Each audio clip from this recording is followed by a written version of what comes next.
Oh yeah. Yo, what's up guys? This is Eagz, and I thought I'd upload a YouTube video because recently I've released my Patreon page, and I don't really have that much content advertising it. It's really just Twitter, which I've been inactive on, and my Discord, and that's about it. So for those of you who might follow me on YouTube, I thought I'd just upload something just to tell you guys what's going on with it. You know, because lots of people can't afford coaching or may not want like the one-on-one session. So what I've done is but you know, give you guys like 4 tiers, 4 options to choose from on the Patreon page, which I will show you now. And these tiers, you can see each of them have their own kind of like exclusive benefits. But it's important to understand, like if you have the Insta Climb, you get this benefit from the starter kit. If you're future high elo, you have these benefits. So the future rank 1 has every single benefit. Okay, so starter kit, tier list for all roles, Insta Climb, you get access to all coaching sessions, and then the tier list, of course, future high elo, weekly challenge of VOD reviews, which is what you're going to be watching in this video. So I'm uploading me going over 30 minutes roughly. These will be me going over JieJie, I don't know how to pronounce his name, who's a world champion. And I thought he, like, I'm going to be honest, giga trolled this game. I thought, you know, if I was to guess what elo he would be, it would be probably Diamond from this game. So those are the VOD reviews. Those are for every role, so you'll get 5 of them a week. Patch rundowns, kind of self-explanatory. And then as for the future rank 1 stuff, you get a weekly pro game analysis, monthly personal VOD review, which is where you can upload one of your games to YouTube and I'll go through it and send you it. Might be 30, 45 minutes in between there.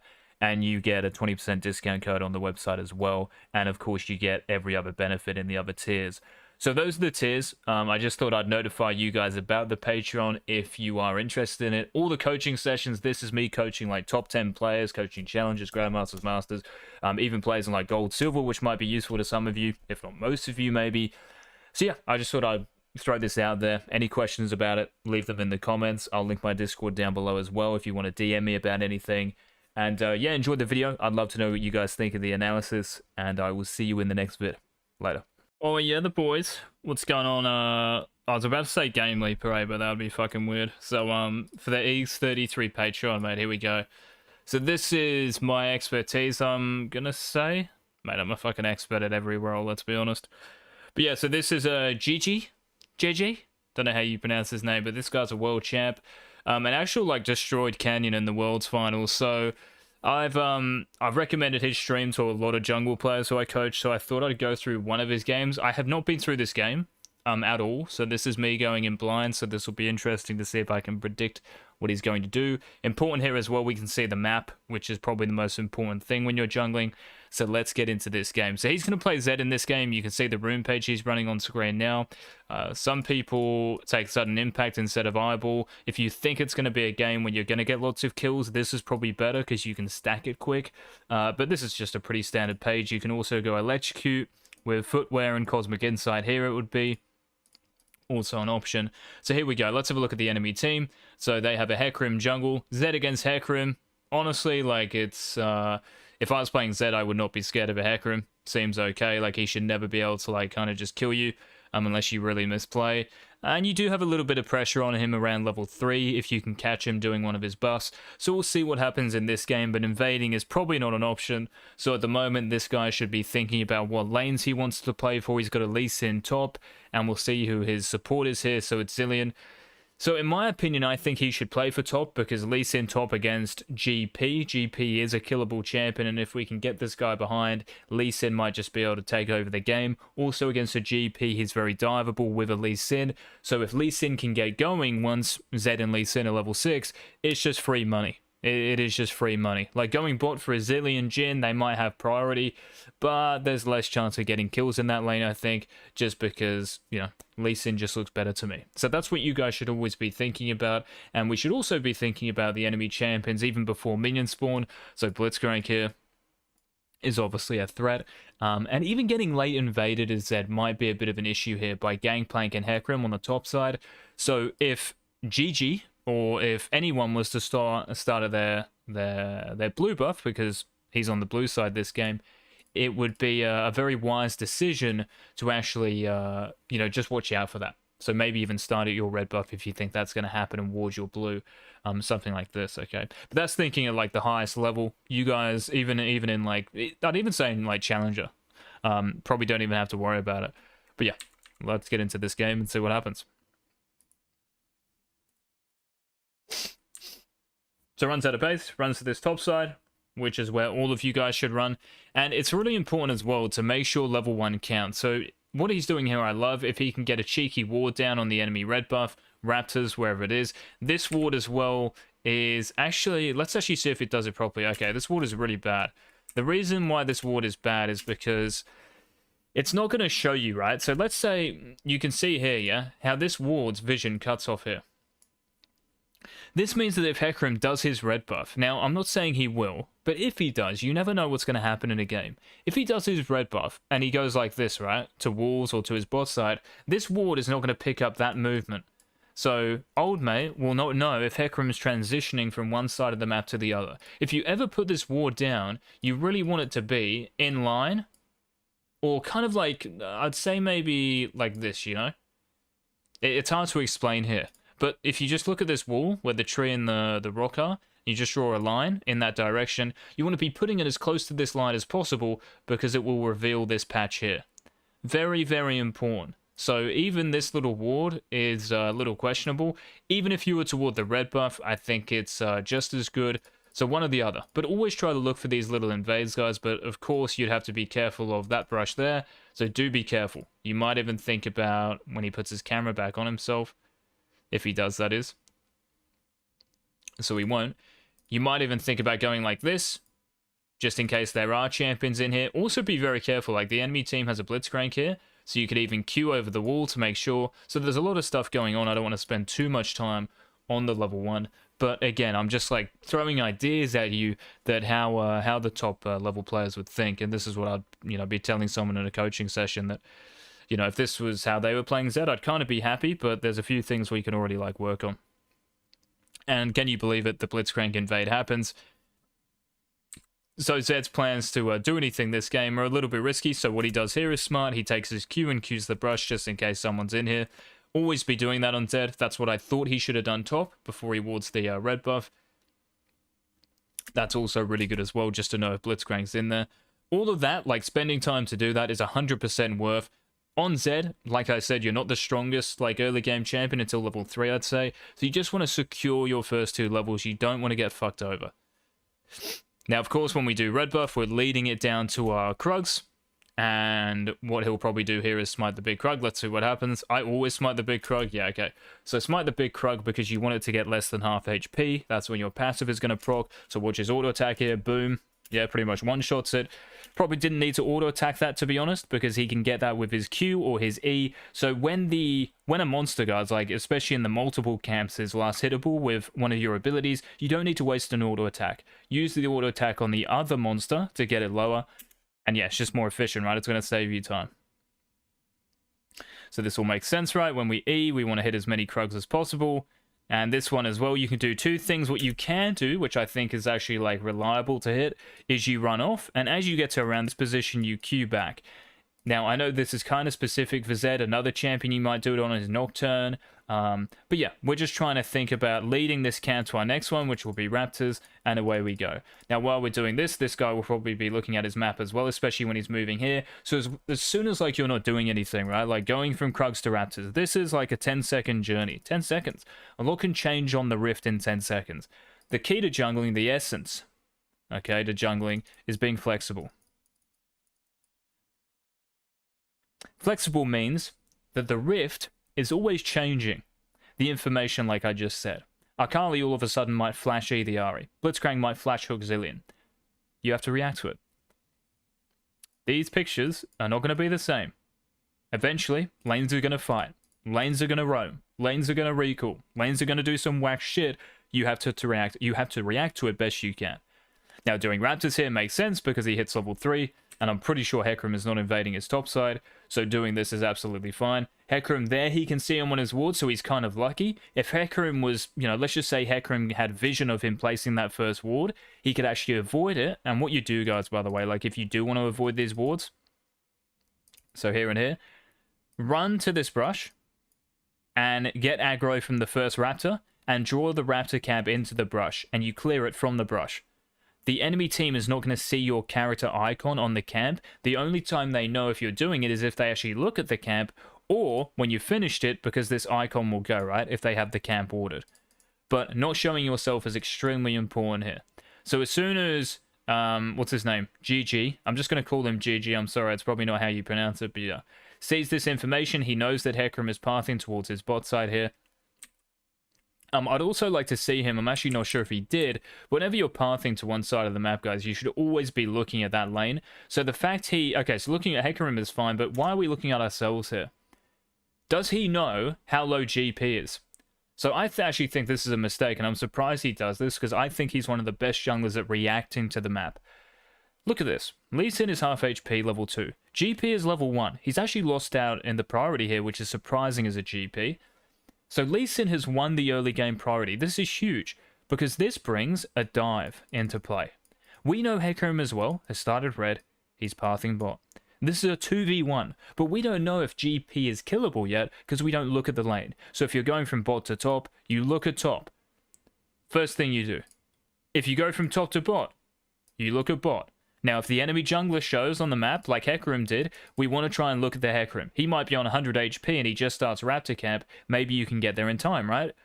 Remember, the enemy jungler is not going to be on that ward forever. The enemy top laner, like Gangplank here, you'll see him for the next, like, 2 minutes, right? Until he bases. Because the minions are there, Lee Sin is there. So, the pressure, the most important thing is to look at the enemy jungler when they show, but right here we can't see Hecarim. So look top, look at GP. If GP, I would say, is like even half HP, maybe lower, he can definitely go top here and just dive straight away. So my big question mark is, why do walls matter? And you might be like, well, why would he not just full clear anyway? He's missing all these camps. Well, he's not. If he goes top and dives, all of these camps are still up. We're not missing anything here. So going top is crucial. This kill, let's just say GP can get killed, and I'm pretty sure he would be able to be dove here. That GP is going to base soon. You know, Lee Sin might dive and they trade a 1-for-1. GP, that play, that kill is not going to be there all the time. His camps are going to be here forever. He can farm these whenever he wants. So really with your jungle camps, guys, you're thinking about your own ones. Sorry, that was my head smashing into the desk. It wasn't really, it was my chair. What you're thinking about, okay, in terms of your jungle camps, you're only farming them when you've got nothing else to do. Enemy camps, enemy champions, enemy objectives, or, you know, towers, dragons, rift. These come first. Your camps come last. Now, of course, you want to hit, like, your spike, I guess, on a champion. So you're probably not going to level 2 gank as that. But you can definitely level 3 gank. So why are we not thinking about these things? And still, I don't think we've looked top during this whole play. So we haven't looked top at all. Now, maybe this guy, I think the reason he's doing it or not looking top is because he knows that that's a 2v1 whenever he goes there. So he's just going to hit level 4 as strong as he can and then go there. For some reason, he pings the Krug. So I don't know if Hecarim actually started top or bot here, because Hecarim... Let's actually look at this, because Hecarim... Oh, maybe he did start bot. That's actually my bad. I don't know if he does, though. It looks a little bit weird, right? It looks as if he's now started from his red buff. So even that was important, right? Like, looking at the Hecarim, I just thought he was pathing bot because it looks as if he was at red buff. And if I'm Hecarim as well, why the fuck am I going to go top lane for a GP? So a little bit weird here, JieJie pinging the Krugs, because I definitely would not expect Hecarim to be there. Still useful, like, you never lay. Like, maybe he is. Maybe he's still going to gank top after doing his 3 camps top. So the Hecarim, if we think about it, red Krugs Raptors, runs through the river to top lane. He could definitely do this. So pinging it is still good, but I think his calculation here is a little bit wrong about the Hecarim. But here he is, so he was right. So he knew he started bot. Very, very interesting here. But still, to be 100% sure in your games, we have to look at the enemy jungler as soon as they show. Flick your mouse to that part of the map. Get the information. What buffs do they have? What levels? What's the scoreboard? What's the CS? Now, whenever you're making a play here, you have to ping. Look in the bottom left for me. Virtual Gamer, who is JieJie, is pinging assistance. He can ping on the way. He can ping, signal, you know, like enemy missing or danger ping, whatever it is. You have to ping here, guys, to let your laners know. Okay, so the first ping I actually kind of like, because he's pinging Krugs, right? He's saying to Lee Sin, you might get ganked. And he does get ganked, so Lee Sin's more aware of it. If he doesn't ping that, Lee Sin might be here, right? That's the best thing about jungling. You can influence the map without even being near that lane or in the lane itself. Alright, but just because JieJie is near this lane, he can counter gank this. Lee Sin, I still think he might die if GP flashes, or it's going to be close. I mean, Hecarim's kind of trolling this. Okay, and he picks up the kill. Nice WQ. He can't really kill GP because the barrel, if his W was right on top of the barrel, he'd probably be sweet. And yeah, what's his name? Lee Sin has TP, so he can back off. He can get Crab. It's kind of interesting here because, to be honest, getting Crab, maybe in other games, if your bot lane had prior, would actually be a mistake, and I'm going to tell you why. This Crab is probably not going to go anywhere for a while. We now know Hecarim went like this. Blue, Gromp will stop that. We would have known this if we actually looked here 100%, right? It was a little bit weird. Anyway, that's what Hecarim's going to do. He's probably going to run to Gromp. Gromp respawns here at around 4:10, 4:15. The first camp you kill after your buff, you'll kill this at 2 minutes roughly. It has a 2:15 timer.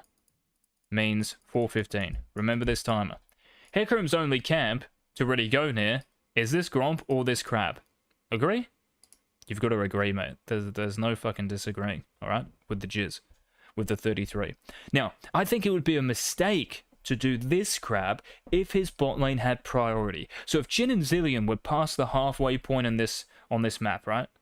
Let me draw the equator, mate. Perfectly drawn equator, straight as an arrow. Fuck yeah.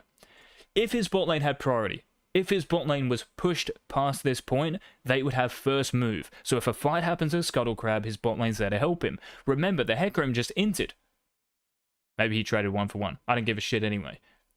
Zed has a serrated Dirk at this point. A serrated Dirk Zed at 3 minutes, 4 minutes is going to do a lot of fucking damage to someone. And if his teammates are there to help him, it's all but over. So I think if bot lane had priority, he should base in this brush. Spend gold on Dirk, get out to this Scuttle Crab. Hecarim is 100% going to go there. He also has mid priority, but in this game, just because his bot lane doesn't have prio, I think it's risky going there. I think it's a waste of time, so I'm sure you're going to see him here. Get this Crab, and then recall. And he should also be pinging bot side of the map, so he hasn't pinged once yet. Unfortunately, I don't have timestamps, which would be useful, because that's a lot of pinging at this elo, and we might miss some. But yeah, we should be pinging. I don't know if he just did. But we should be pinging these areas. Pinging Ahri, to be careful. Look at the Ahri. Yeah. She's a little bit close to this bottom side river. Maybe Hecarim goes like this. Maybe Hecarim goes like this. Just straight away. So I think, like, this is first game, I think, in the stream. Look at this, matey. Maybe it's because of this, bro. Like, fucking JieJie's been queuing for 30, 40 minutes, gets into a game, and just forgets everything, bro. But yeah, I really hope... Okay, so they saw Hecarim somewhere, but I really hope that they ganked mid and killed him, because I don't know if he pinged. Anyway, we continue here. Now, let's actually look at this coming out of base, because we talked about that play a lot. So, basing and going to the bot Crab. Okay, so we do this Crab, and GP's gonna come back to lane here. So, going bot is 100% the right play, especially when you see something like this. And Hecarim did try to gank mid. You see this, guys? And Ahri had to flash, which makes total sense. So there's no pings here from JieJie, and you can see mid. I'm skipping this by 5 seconds, by the way, you can see. So sometimes I am going to miss like just the smallest of details, but I'll try to get them. Again, these are only going to be like 30 minutes. I want to smash through them as much as possible. So this play makes complete sense mid, right? I even called it. To be honest, I've called every fucking thing this game, but apart from the Hecarim clear, which is weird. But yeah, pinging. Whenever you base guards, like whenever you're doing nothing, right, and JieJie did it as well, you know, when he was going from Krugs to Raptors on his initial clear, he looks at bot lane, he looks at mid. He didn't look top though, which I wasn't happy with, but while you've got this free time and you're moving on the map, you don't have to look at yourself. Look at other lanes. Look at what's happening, okay? Think about the enemy jungler. Where are they going to be? Hecarim started bot side because he ended top side at, you know, level 4, and he did a very quick clear, which means he has to be there, you know, at that time, full clearing from bot, which means he's probably going to run bot side again because there's gold and resources there, and in your games, guys, junglers are always going to path towards them. Always. So you should always be pinging it, okay? So Hecarim ganks mid again here. This is a little bit later on. So because we didn't ping his position, Ahri had to blow her flash before, and guess what's going to happen? She's going to die. This is no fault of Ahri. Now, I could say that, oh, Ahri should know where Hecarim is, 100%. She should definitely know. And if I was coaching, I'd just teach her how jungling works, and she's sweet. She's going to be a better player. This is the Chinese super server as well, I think. Oh, it might be Korea, actually. Yeah, it's Korean. So this is probably Korean Master GM Challenger, something like this. But you can see just how important it is to want to beat the enemy jungler and just to think about them. If the Hecarim makes a play like that, like that's 2 fucking ganks in, what, 30 seconds? And they both work? Like, come on. We have to be pinging more, and we have to be aware of what the enemy jungler wants to do as well. It's not just about you gaining, it's about denying too. So he's going to go for a bot gank here, which I don't really mind. Good from Blitzcrank and Tristana. He's just going to get a bit of the XP, which makes sense. And then he's going to go back top. You never know, like maybe Blitzcrank and Trist dive the Zilli in there. If you want your support to try and bait the Blitzcrank and Tristana, you can always ping him, you know, like on the way, or you can type bait, something like this. But getting the experience there is kind of okay. It's not bad. This is very smart as well because he thinks the Blitzcrank and Tristana are going to cheese. And the reason he thinks this is because the Blitzcrank and Trist, you can see, are in that brush. Now, they might be recalling or they might be sitting there. So I actually really like this from JieJie. This is very smart indeed. So what you're trying to do here, guys, because this might be a little hard to see, but you're just trying to think about like the enemy champion's intent. So if you think the Akali is going to jump on the Ahri mid lane when it's level 6 versus level 6, hanging around mid is probably a good thing. If you think the Blitzcrank is going to engage like this, like a lunatic, going here to counter is a good thing. And this is exactly what JieJie does. And it just starts with him looking at the lane, right? He saw the Blitzcrank run into that brush. He knows it's a Blitzcrank Tristana lane as well. It's all in your face, one opportunity, one shot. Call me Eminem. But yeah, I think that makes sense, right? So let's continue here. So JieJie again has an opportunity. Don't know why I said opportunity, but yeah, he can just full clear here. And Hecarim shows bot side, so the Hecarim is still bot lane. And even here, like as soon as you see, so I know they see the Hecarim, right? I'm surprised he doesn't do it because I'm just expecting it at this point because this guy's a world champion. But when he hits this cone, right, very good. Hit the orb. Don't worry about the orb, guys, when you show on the map. So just a little thing about this. Again, I'm trying to give you as much detail as possible. When you hit this and they already know where you are on the map, Zed gets a kill bot lane. They know he's bot side. Just hit the fucking orb and get info if you can. This is huge. Really, really good from JieJie. If you haven't shown on the map, if you haven't ganked mid, if you haven't ganked bot, do not hit this Scryer orb. Leave it. Hit it if you think the enemy jungler's doing this. Maybe you even think the enemy jungler is ganking bot, so you can still hit it. But there has to be a reason for it. You don't just like run past it and hit it. Oh yeah, sick, there's a fucking dragon there, awesome. No. You hit this, whole enemy team knows your bot side. GP, imagine if GP is winning top, he keeps winning top because he knows you're not there. Alright? Do not give away your position unless it's for a fucking good reason. So he's going to clear Raptors here and probably go to the top side of the map. I don't know if he scoreboarded. Again, it's very hard to like kind of keep up with this, but this is intense and kind of fun. I'm enjoying this. So 36 CS for the Hecarim, which means he's done 9 camps, sorry, because it's 4 CS for each camp. So I'm guessing Hecarim, when he's level 5 here, he could go to his Raptors, but I'm pretty sure his Raptors are down. I think he's done some fucking whack clear, to be honest, but maybe not actually. Actually, no, definitely not. Guys, I'm fucking sorry I'm letting you down here. The Hecarim has done the bottom crap. 28. Remember, when he ganked top, he had 24 level 4. That's a full clip. 28 when he ganked mid the first time. Now he's got 36. Gromp and Wolves. His Raptors are still up. I would love to see the Zed go to Raptors here, and he can also take Hecarim's Krugs because they will be up after 20 seconds as well. He will hit level 6. You kill the GP. Lee Sin will be level 6. Ahri's also on a roam now. Perfect time to invade topside. Honestly, I can't believe it. If JieJie didn't have his camera here, I would guess this Zed was maybe like a Diamond Master jungler. Because I think this is honestly like just a crucial part of the game. The Hecarim gets kills bot. What do you get on this side of the map? Nothing. So if we think about the map from a bird's eye perspective, Hecarim gains. Yeah? This actually, I'll do it in the colors as well, mate, so we get it. The red side wins this side of the map. They have got an additional, or like, what is it, a bonus golden experience. They have an advantage, a lead. A golden experience lead on this side of the map in the last like 30 seconds. If the blue side cannot counter this and create their own golden experience lead somewhere on the map, it's just a net win for red. There is no trade taking place. So as soon as he was over here and Hecarim makes that play, insta this, dive top. GP as well is probably shitting himself because he knows that a jungler, you know, at this level should be doing this. So he's being, you know, he's just scared of getting weak-sided here, which is what's happening, and he should be scared, but still. That's the move JieJie should make. And because Krugs give more experience than Gromp, you might be like, oh, he wouldn't have hit, you know, level 6. He would have done. Gromp gives you more, Krugs give you more experience. And this is a snowball effect, because we don't ping Hecarim's gank around level 4, level 5, when he's on a reset running to bot lane, Ahri burns flash and then dies, and then the snowball happens. This is all because he doesn't ping the Hecarim. All because of it. The Ahri can be, you know, you can put as much favor into her as possible. That's a fucking terrible attitude. You should treat all of your teammates as if they're trash, so you help them as much as possible. Why the fuck would you not? Like, do you want to win or what? And here we go, let's see if he kills him here. Oh, the Blitzcrank, mate. Oh, the W, that was clean. Oh, this is clean, bro. Can he do it? That was very nice, using the triple Q, mate. I'm not going to get into that many Z mechanics, but yeah, that's obviously a win, because Hecarim Zoom, very smart as well to last hit a minion and run at the Hecarim.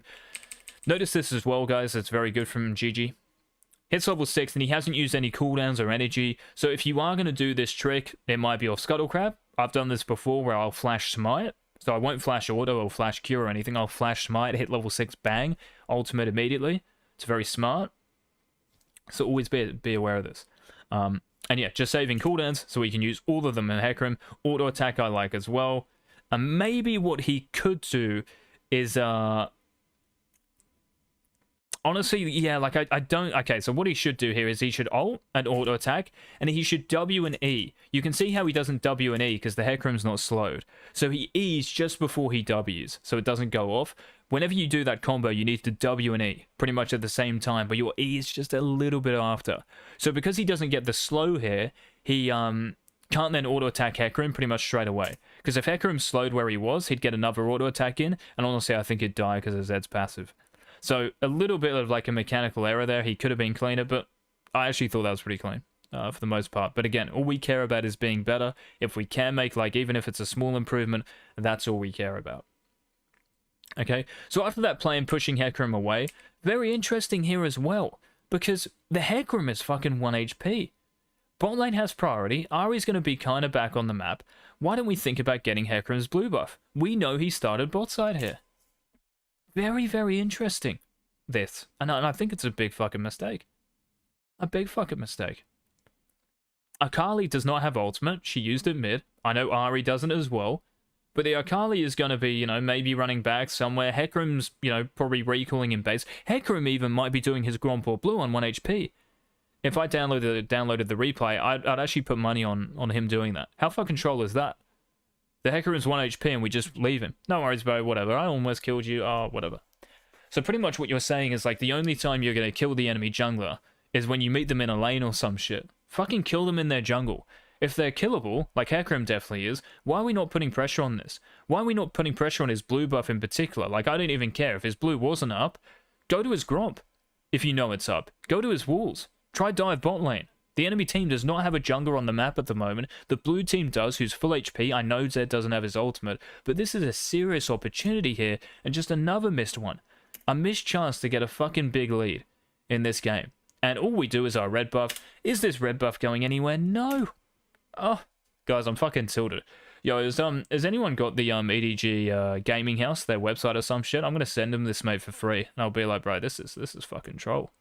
You know that this is fucking troll, mate. So we do Krugs here, so it's all about playing your back timers. Honestly, I don't even like him. Okay, so let's just say this again, because we have to... I'm giving you the best decision all the time, but then we have to think about the decision he makes and then what we should do based on what he does. So because he hits the pink ward here and he just runs into his jungle, honestly, recall. And you might be like, why the fuck would I recall him when my red buff is up? Your red's not going anywhere. It's fine, bro. When you have a base timer or a back timer, in other words, when you have gold to buy a legit item, I'm not talking longsword, you know, at like 7 minutes here. I'm talking Warhammer, big. Attack damage ability has excellent, really good item. I'm talking Dirk. I'm talking finishing a Ghostblade. I'm talking getting, I don't know, like finishing Eclipse or whatever. Finishing an epic item or a major item, that is legit. That's when you have to think about basing. So red buff here, what are we going to do after we get red buff? Okay, we're going to do Krugs. Guess what? We're going to recall soon. So our red buff, we've used it to clear Krugs. What a fucking waste. Know what he should have done? I'm going to tell you. Let's see if you guys can work it out, actually. So pause the video, guys. So after So we said that he should recall, right? Because he doesn't need to do his red buff. What do you think the play should be here? So after he recalls, where's he running towards? What's he thinking about on the map? What's he planning for? What do you guys think? So I think, personally, going top side of the map is even better. I don't even think he has to worry about his red buff. So top crab, Lee Sin has priority. Okay? The top crab, to me, looks as if it's like the most attainable and important resource on the map. Yes, his red buff is good, right? It's good if you get red buff, for sure. It's nice on Zed. But we farm our camps when we've got fuck all else to do. We can do something here. I'm even thinking about like Hecarim's red buff topside. That's what I'm thinking about. Like Ahri, if she can get priority mid, Lee Sin has prior with his kick, we can do the crab, we can go to Hecarim's red buff. Had to be a little bit careful because Hecarim, I don't know if he used ultimate mid on the Ahri, but he'll know this in game obviously because I was skipping. But we have to be a little bit careful of running into Hecarim here. But again, if we can get the crab, we're denying Hecarim because it's a neutral resource. Your red buff is your own. And is there any chance like Hecarim ever invades this? No. Maybe in the next like minute or two, maybe Akali like might get some pressure or some sort, and they go to your red buff, they go to Dragon. But I think they only do that if you show on the map and you say, hey bro, I don't have my red buff, it's up, and I started there. Kind of like what Hecarim's doing now, right? Anyway, we continue. So he does red buff, he does Krugs, which I really fucking dislike, and he's gonna base and get Warhammer Longsword. So we farmed red buff and Krugs for an extra longsword. So essentially, the argument, what JieJie is telling me is, I farm red buff and Krugs because I need this longsword to do something I can't do without it, which is bullshit, right? Like, it's fucking just doesn't exist. Of course, you can do everything you can do with this setup, or the items, as you could if you just had Dirk Warhammer. What's the difference here? 10 AD? So you're telling me 10 extra attack damage is going to fuck you over here. It's a big diff, is it? No, it's not. And instead, just, well, he cleared his camps like a little bit late before. We go to Raptors here. I think he should definitely think about going to Rift Herald or diving the Gangplank because his ultimate is up kind of soon. Yeah, it's just a fucking weird situation, mate. There's no real like definitive play here because I think his pathing is just fucked. And Hecarim at this point has just been let off massively, you know. And here he is, mate, the idiot. Yeah, and this is watered. Again, just go to Rift Herald, like I said before. Lee Sin has the prior top. There's been no plays on the GP. Hasn't even looked at GP once. I don't know if he's win trading. Maybe that's Flandre on GP. No fucking idea. But that was it, guys, for the VOD review. So we got through. I'm honestly amazed. I thought we were going to go through like 15 minutes because this guy is definitely one of the best junglers I've seen. This is first game of the day, though, so I'll probably let him off the hook. But hopefully that was a good introduction to how to jungle like a fucking... I don't know, bro. Like, if you can do the shit that I said, you'll be the best in the world. I can't because I'm 28 and fucking old. I've got arthritis. But you guys can do it. Hopefully that made sense as well, the stuff we talked about. I try to go into, like, as much detail as possible. Sorry if I spoke too quick. But yeah, any questions, leave them below. Or even leave them in the Discord. We can chat about this stuff. You know, that's what you guys get for subscribing to the old Grandmaster Plus tiers. So yeah, thanks for watching, guys. And I'll see you in the next jungle one next week. Thanks for watching.